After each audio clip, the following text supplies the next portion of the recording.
Hello and welcome to the world-famous Driving You Crazy podcast. This is the show where we talk about all things transportation, anything that gets you from here to there.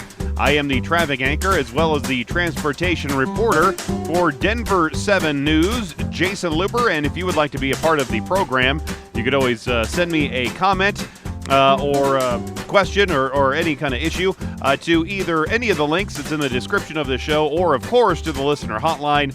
That phone number, free of charge, 303-832-0217. Today on the show, I am guest-free.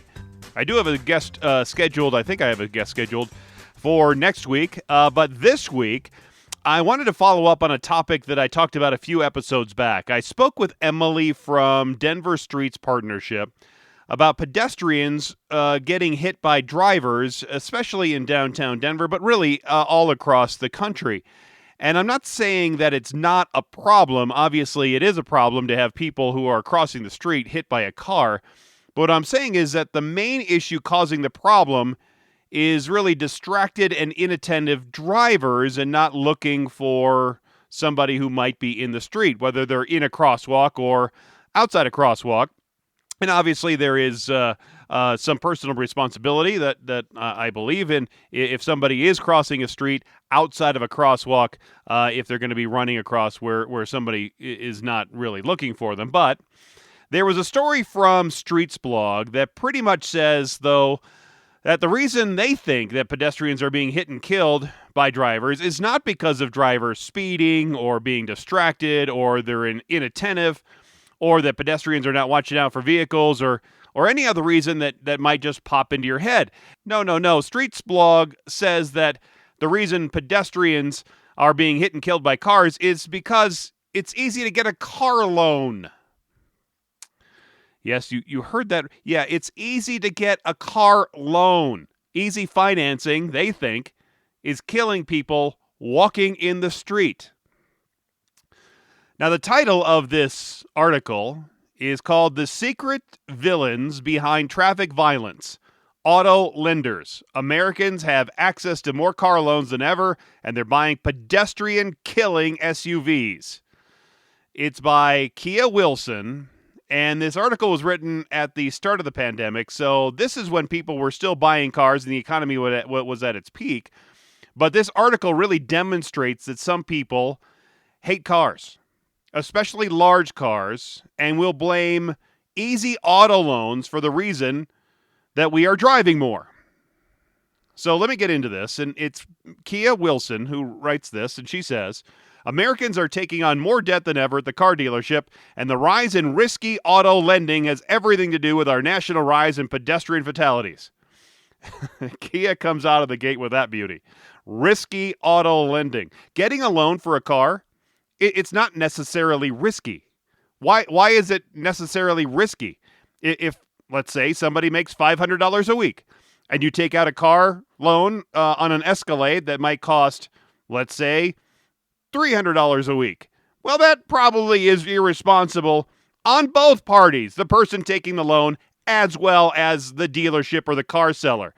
The lender, you would think, and the buyer should be agreeing that it's probably a good idea to have a certain payment level that they can afford. But is it necessarily risky?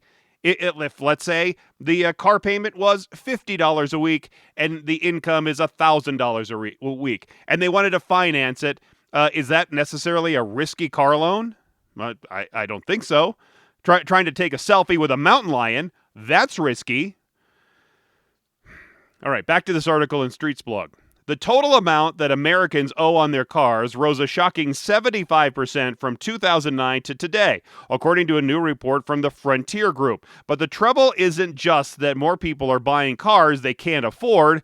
It's that lax lending policies are allowing them to pick huge, expensive cars and, as Streetsblog has documented, the bigger the car, the more lethal it is to pedestrians. First of all, how does she know that we are all buying cars we can't afford? I'm very sure lenders vet a person before they just hand over tens of thousands of dollars in an auto loan. They expect to get that money back. I sure would be vetting the people who I'm lending out money to. Credit checks, income verifications, all that sort of thing. It's all part of getting a car loan, right? You've been through it, I'm sure. Do some people get over their skis in debt? Sure. But to make a blanket statement that we are all buying cars that we can't afford is reaching.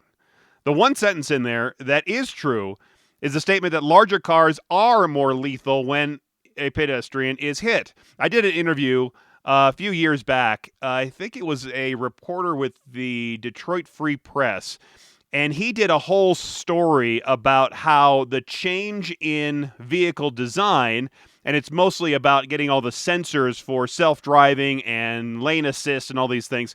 So the design of the vehicles are more flat front than they are pointed front, because cars of old had a pointy front, so if a person was hit, they would more likely roll up on the hood. But now when somebody is hit by a car, there's a larger, flatter surface. And that even includes on a little Mini that I've seen. So it's not just little cars, big cars, all cars. They all have more of a flat surface. So it's really car design, not just for large trucks and SUVs, but for most cars, is more deadly and dangerous now than in years past. Okay. Back to the Streetsblog article. SUVs and light trucks have become the vehicle of choice for U.S. drivers over the last decade, grabbing a record 70% of the market in 2019. That's a stark contrast from 2009, when Americans tightened their belts in the wake of the financial crisis and opted for cheaper rides. Smaller cars outsold assault vehicles just 10 years ago, but as the economy recovered, so did buyers' appetites for big cars. I like that. Assault vehicles. No, they're not assault vehicles. They are just vehicles driven by people who might not be paying attention the way they should be. And they're just larger vehicles, and it's been a trend over many years that automakers are producing fewer of the traditional sedans and making more of the crossover vehicles. You see them everywhere. The Nissan Rogues and the Toyota Highlanders and the Honda Pilots and whatever. And by themselves, they don't assault anything. The drivers who use them are the ones responsible for the action of the car, not the car itself, because most cars can't drive them by themselves yet. And people have always liked larger cars. My family had a station wagon when I was growing up as a kid. That thing could easily hold 6. It isn't that basically what a large SUV does now? And haul stuff from Costco or Sam's or anywhere back to your house? It's more practical for a large family to have a large vehicle. Just the other day, I saw 2 parents of 6 kids get into a transit van. Like I mean, just like the one you would take almost from an airport parking lot to the terminal. Large family, large vehicle, I guess. If we didn't allow couples maybe to have a large family, we wouldn't need large vehicles, would we? Maybe that's the problem. Back to the article. And as cars got bigger, more pedestrians started dying. Many media outlets have connected the 10-year explosion in pedestrian fatalities to the growing number of SUVs on our streets, largely because more massive cars strike walkers at the head and neck rather than at the chest or their knees, which is less fatal. We can stop this trend, and reforming the car loan industry could be a crucial step. A raft of factors contributed to the rise of the mega car on American roads. Low gas prices, consumer perceptions that bigger vehicles are safer, and a strong jobs market all played a role. Although the influence of loosening auto lending standards on SUV purchases is less well documented, it shouldn't surprise us that when you give consumers in an SUV-obsessed culture easy access to large auto loans, many will pick the biggest car they can get their hands on. Not exactly true. Just because I can qualify for a home loan of, let's say, $500,000, that doesn't mean that I will buy a house for that much money or could pay back that loan. In fact, it happened to me and my wife. We were qualifying for much more than we could ever afford, and somebody actually said, why don't you buy up to that level? Because I can't afford to do anything else in the house. Because you need to take care of the house and maintain the house. So even though you could qualify for it. Most people know what they can and can't afford, even though they do and can qualify for more than what they can afford. And to assume that since I can qualify for, let's say, a $50,000 car loan, that I will automatically go pick the Ford Expedition over a Mustang or a Tundra over a Mini is a stretch. People go into the dealership knowing what they want to drive, not wanting to see what they qualify for and then picking the vehicle based on that figure and how many people they can end up killing. All right, back to the article from Kia Wilson in Streetsblog. And when we say easy access, we really do mean easy. In the wake of the financial crash, the auto loan industry not only expanded access to high-interest subprime loans for borrowers with low credit scores, a predatory tactic that leaves low-income vehicle owners vulnerable to default, it also extended the life of the average loan. 42% of all auto loans issued in 2017 carried a term of 6 years or longer, compared to just 26% in 2009. So what the author here is saying then is that lower income people who might get an auto loan are all being coerced, they're swindled, they're being forced at penpoint to sign their life away so that they can get out on the roads and kill as many pedestrians as possible, owing as much money as they can. So in one breath, the author says this is predatory lending practices with the goal to purchase the largest and most expensive vehicle just to mow down unsuspecting people in or out of crosswalks. All right, the article continues with this quote.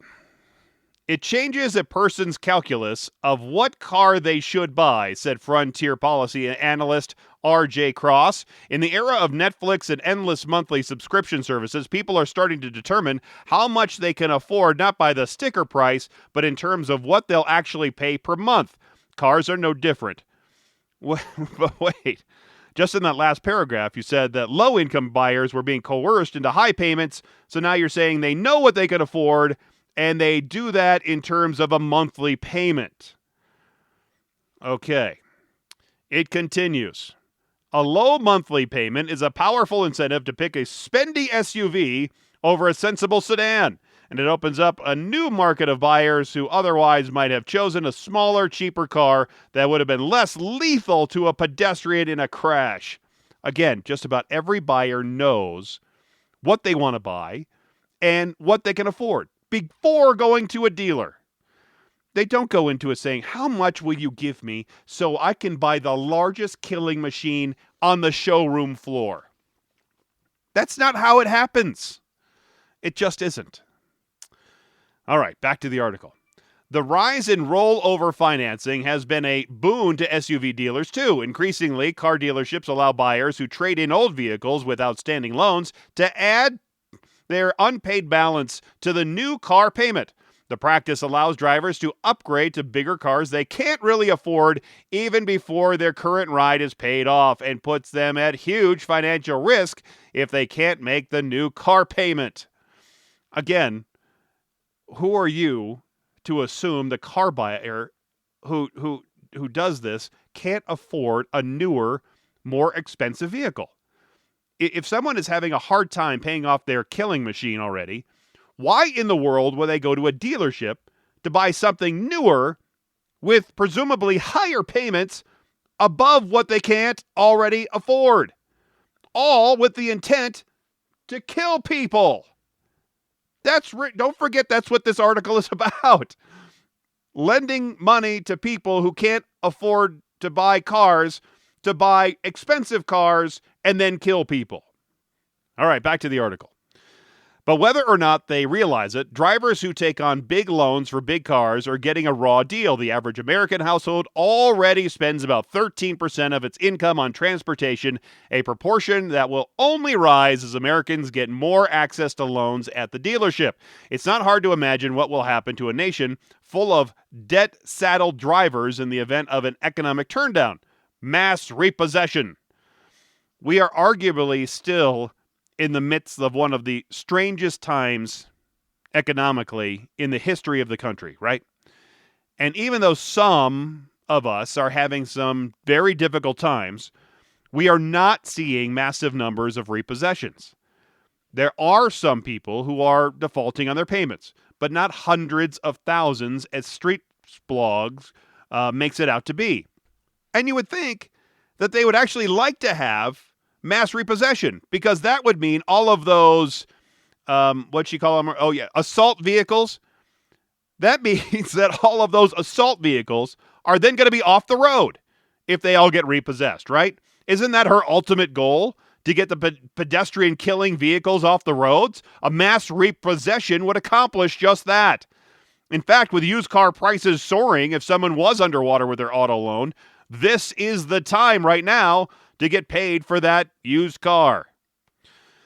All right, the article continues. But even if such a crisis never happens, the auto lending balloon is still a national concern for one reason, because it's helped unleash a growing number of pedestrian-killing SUVs and trucks on American streets. Again, nice assertion here. All right, here comes the big finish, and it's a beauty. We need to use every weapon in our arsenal if we want to reverse our horrifying traffic violence trends. Perhaps reforming the auto loan industry should be the one we reach for next. Who is we?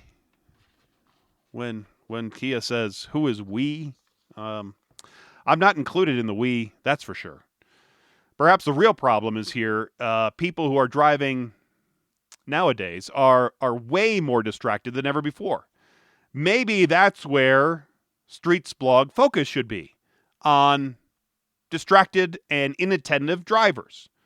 Focus your effort on that, in reducing the number of people not paying attention to what they're doing while they're driving, because that should be what their most important function should be, paying attention to what they're doing while they're driving, which is, of course, driving.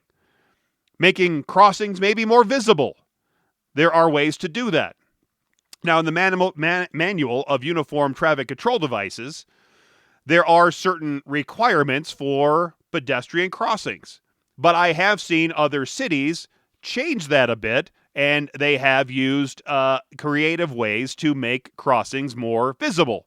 Actually, I think one of the better ways, and this is in Europe, so they're not obviously committed or bound by the manual, but they have made some 3D crossings where it looks like the street is raised or the crossing is raised, so it naturally makes drivers slow down just because of the angle of how the paint is. So it makes you naturally slow down, and isn't that the goal, right? To get people to slow down at crossings where pedestrians should be, where people who are driving should be looking for them, not in the middle of the street. Maybe enforcing speed limits. Let's try that. That could help. Personal responsibility, you see, is not in their vocabulary, especially when it comes to pedestrians walking in the street, whether it's in the middle of the street or walking just right down the street or just jumping out in front of a car. That's not part of their deals. And I really think this is an interesting look into what some people think is the problem and how to solve the pedestrian problem, which is getting hit by a driver and then resulting in significant injury or death. And again, of course, I don't want to see people getting hurt when they're crossing the street. But maybe we should look at the crossings, and maybe you look at other street design to slow people down in those areas where people are crossing the street. And again, you can read that article in Streetsblog. All right, I was on a whole different subject.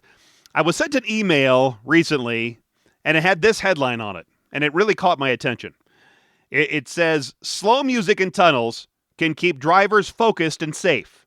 Study is proof of principle that well-chosen background music can improve road safety. I thought it was pretty interesting. I actually contacted the authors of this study. They sent me some information back. They said they didn't want to be on the show. I think mostly because they were from out of the country and they don't speak English very well. But they did send me a bunch of information about this study, and it's really interesting. And basically what they're saying is that if you play slow music inside a tunnel, it helps keep drivers alert, relaxed, and focused on safety. And if you really want to be safe, then you play alarm sounds like sirens at the entrance and the exit of a tunnel, and because they say that's where the risk of accidents is the greatest. So the study authors are from China, Canada, and the United States. And they say when drivers go through a tunnel, they have to process a large amount of information quickly. They say, we wanted to find the best way to use sound to keep drivers alert and focused inside tunnels. We compared the effect on brain activity from different types of sound, slow versus fast music, warning sounds such as sirens, or a voice reminding them to drive safely. We show that the best solution is to play slow music inside the tunnel, but also to play alarming sounds like a siren at the entry and exit or during emergencies. Now, they said previous research has found that accidents are less frequent in tunnels than on open roads, but that accidents that do happen inside a tunnel tend to be more serious. Accidents are more likely just before or after the entrance, but the rate of accidents is the same no matter the length of a tunnel, which I thought was interesting. Now, once drivers are acclimated, or acclimatized, as they wrote in the message to me, once they are acclimated to the special environment inside the tunnel, drivers tend to reduce their speed, move away from the tunnel wall, causing rate of accidents to decrease. And accidents become more likely again over the middle stretch of the long tunnels because drivers may relax their vigilance from boredom. Now, these authors studied whether background sounds and music might help keep drivers relaxed but focused over the length, especially in a long tunnel. With immersive virtual reality, what they did is simulate a 3-mile-long 4-lane tunnel with traffic in both directions, driving between 50 and 60 miles an hour. Then they recruited 40 young women and men to act as experimental drivers, and these people watched virtual reality screens while inside a console that continually recorded the pressure on their pedals as if they were really driving, what their steering wheel's angle, their speed, acceleration, all of those things to pretend to know what it's really like if they were driving in a tunnel. All right, this is when I get to play some music. Now, researchers use wireless sensors to compare the driver's neurophysiology response to 5 experimental sounds. A recording from a real tunnel. Now, the slow music, this one right here, you've heard it, I'm sure, at every wedding you've been to over the last, 50 years. Canon in D. This was the slow music they chose. All right, now this song right here, this is the fast song they chose. It's the Croatian Rhapsody. And that was the fast music right here. They also use a police siren and a female voice warning saying, please turn on the lights, slow down, and no overtaking. They also had a female voice say this, here is an accident, please turn on the lights and slow down. Okay, so they measured skin electrical conductance as a proxy for arousal, which encompasses attention, vigilance, and memory storage. Measures of heart rate and its variability served as proxies for emotional state, stress, mental load, and fatigue, while EEG measures of the brain activity were used as proxies for wakefulness, fatigue, relaxation, and nervousness. Now, the drivers drove fastest in response to that fast music and slowest in response to the slow music. They used comparisons of heart rate, variability, typically low in people who are stressed, indicated that the drivers felt most relaxed, with a minimal mental load when listening to slow music. It was consistent with feedback from drivers. 63% chose the slow music as their preferred background music. And comparisons of the driver's brain waves indicated that slow music reduced nervousness in the drivers, while the voice prompts, fast music, and sirens increased it. They found that the voice prompt was most effective in preventing tiredness. Drowsy driving, by the way, is really a huge problem. Now, these authors concluded that safety would increase if inside a tunnel, so this is not inside your car, this is actually inside the tunnel, if they played slow music as a background in the tunnel, while sirens were playing only at the entry or exit of the tunnel, or during emergencies.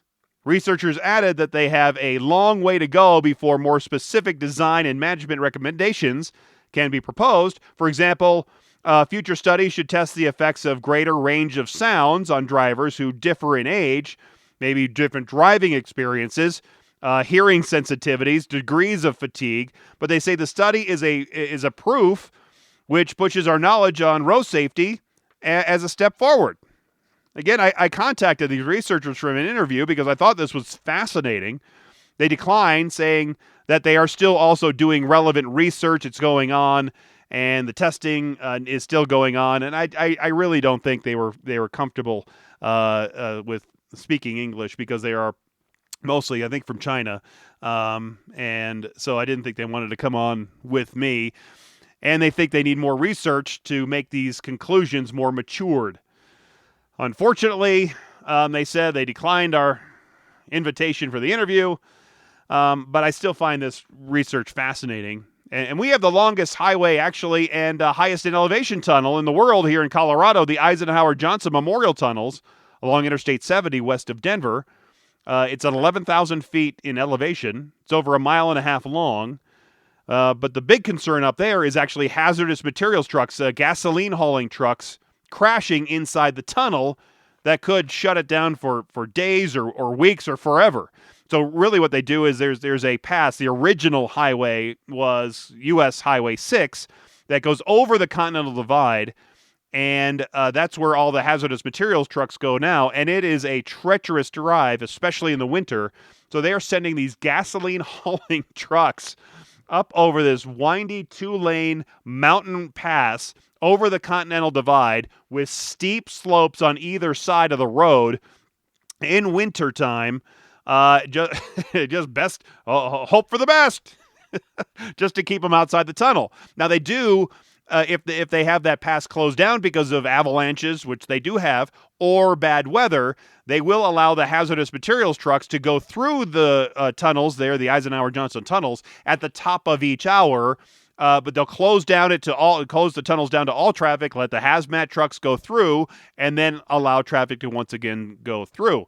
I don't know why they don't do that all the time. I guess I do know, because the state patrol and the state really is freaked out that if any kind of a crash happened inside that tunnel, they actually have really heavy duty and really cool sophisticated fire suppression system in that tunnel, and their own fire department basically that can handle any of those situations up there at the tunnel.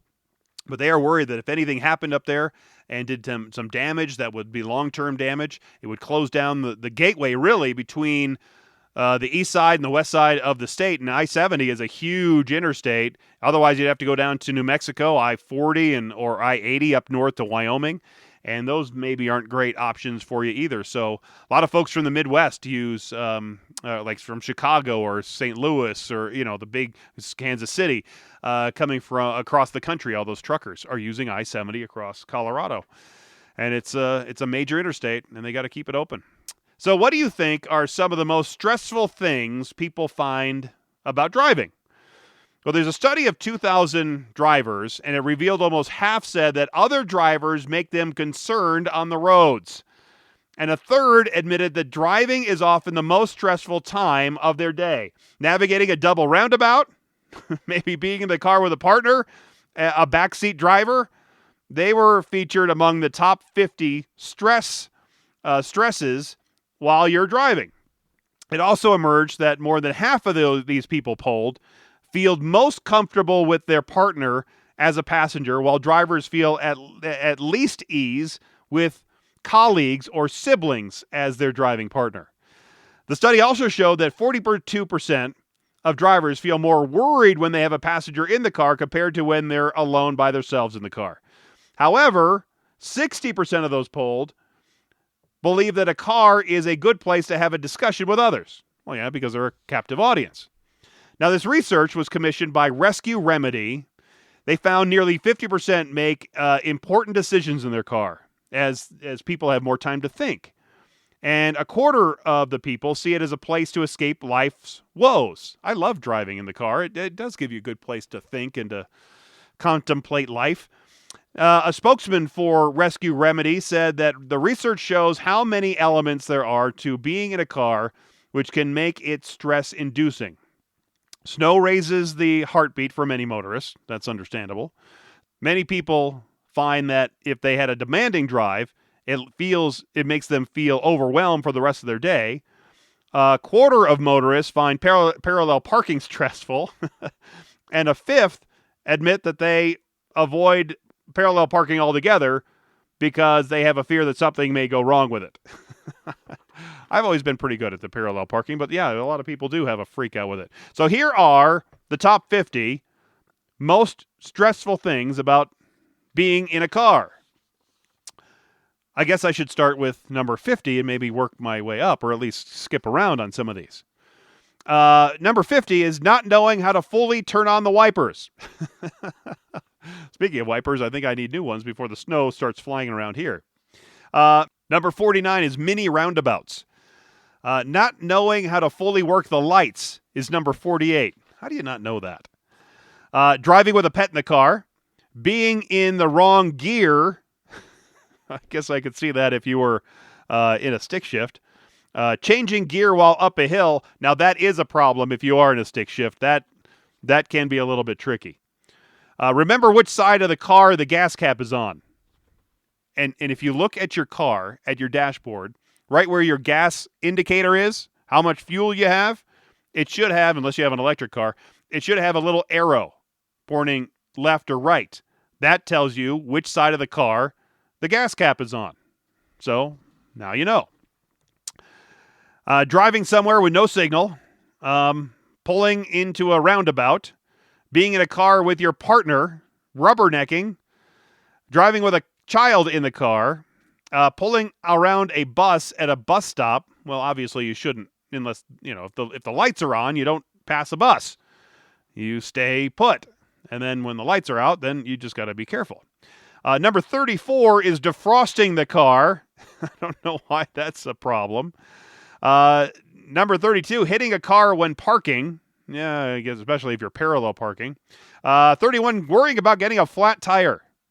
30, reversing out of parking spaces. I really think that parking, I need to get somebody on the show about parking. There was some other story about parking the other day. I think I'm going to get a parking person on. But I do think parking lots should be designed where you pull in and pull out going forward. I think it's a lot safer that way and a lot easier going in and out.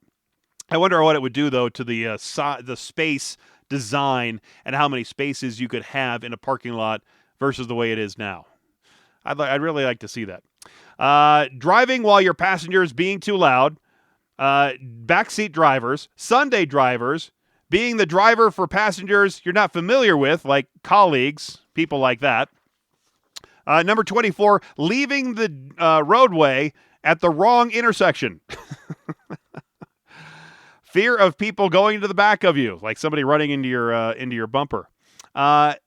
Number 21, having to change lanes at peak travel times. Number 19, sitting in traffic. Yeah, nobody likes that. Number 18, being watched while other people when you're trying to park, so you're on display. Number 17, blind corners. 16, hesitating about taking over a cyclist. Now, in Colorado, I think in most states, you have a 3-foot rule or so where you're supposed to be passing a bike rider by 3 feet. The other day, I'm not kidding, I'm trying to do that. And then there's a sheriff deputy that's driving in the lane to my left. So I'm starting to drift over the line, the middle line between these two lanes, so I can get around this bike rider. And then he's like almost slams on his brakes and gets right close to me. It's like, look, I'm giving the bike rider some room. I'm either doing that or you're going to slow down and let me do it.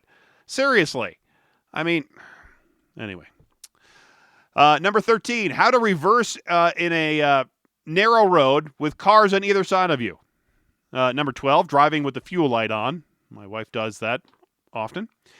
Number 11, driving down narrow rural roads. Number 10, trying to find a parking space. Number 9, getting a warning light in your car. Number 8, feeling like a large truck or bus is too close to your car. I don't like that feeling either. Number 7, driving in the dark. 6, driving in the fog. Number 5, hitting a pothole. Oh, that's the worst. Number 4, tailgaters. Number 3, driving in the rain. Different than singing in the rain. Number 2, driving in an unknown area. Why do you always turn the radio down when you're driving in a place that you don't know and you want to concentrate more? So you turn the radio down so you can see better. And the top most stressful thing about being in a car, number 1, driving in the snow. There you have it. I don't mind driving in the snow if I have good tires, but that is a real key. If you don't have good tires, then you're going to be in a bad way. But I really don't mind driving in the snow. It's not too terribly bad. We get a fair amount of snow around here, right? If you have your own most stressful thing about driving, you can drop me a line on any of the contact links in the show description, or of course you can call that listener hotline at 303-832-0217. Thanks again for being here. Thanks for listening. And until next time, I'm Jason Luber, the traffic guy. Be safe, and as always, happy motoring.